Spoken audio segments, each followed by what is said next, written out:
समझें कि null vectors या जीरो वेक्टर क्या होता है।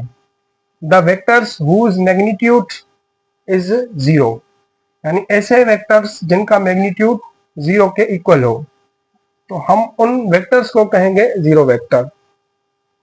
या दूसरे लफ्जों में हम इसको ऐसे भी कह सकते हैं, the vectors whose initial and terminal points are coincident are called zero or null vectors.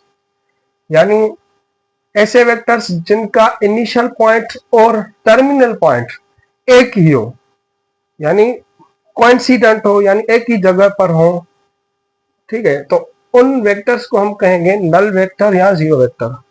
फर्ज करें कि ये कोई ए है, ए कोई बंदा है, ठीक है, कोई लड़का है, ये कोई भी डिस्टेंस ट्रेवल नहीं कर रहा अपनी पोजीशन से, ठीक है, इसकी ओरिजिन भी फर्ज करें कि यही है, तो ना ही ये राइट में जा रहा है, ना ही लेफ्ट में, ना अबव ना ही बिलो, तो इसका जो वेक्टर होगा इसने कोई भी डिस्प्लेसमेंट कवर नहीं किया, तो इसका मतलब है कि इस ए का जो वेक्टर है यहाँ पर जीरो है, ठीक है, क्योंकि यहाँ पर जो पॉइंट है ये इनिशियल भी यही पॉइंट है और टर्मिनल भी यही पॉइंट है, तो इसलिए हम इसको कहेंगे कि ये जीरो वेक्टर है या नल वेक्टर है।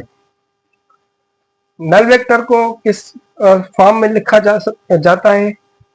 It is denoted by zero, ऊपर एरो देंगे, या जीरो नीचे बार देंगे, तो नल वेक्टर को हम इन दोनों लेटर से रिप्रेजेंट करते हैं। इंपॉर्टेंट नोट है, null vector is additive identity vector.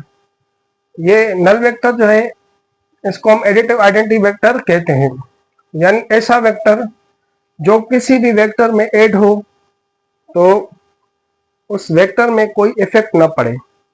फर्ज करें कि ये ए कोई वेक्टर है जो कि नॉन जीरो वेक्टर है और ये जीरो वेक्टर है, ठीक है, इसको हम जब ए में ऐड करेंगे तो भी हमें ए मिलेगा रिजल्ट, या जीरो वेक्टर किसी ए वेक्टर में ऐड करें फिर भी हमें ए वेक्टर मिलेगा, तो इसलिए हम जीरो वेक्टर को एडिटिव आइडेंटिटी वेक्टर कहते हैं। Second, zero vector has no defined direction. Zero vector को कोई डिफाइंड डायरेक्शन नहीं होता। फर्ज करें कोई चीज है या कोई ब्लॉक हम कह रहे हैं, ठीक है, अगर इस पर कोई फोर्स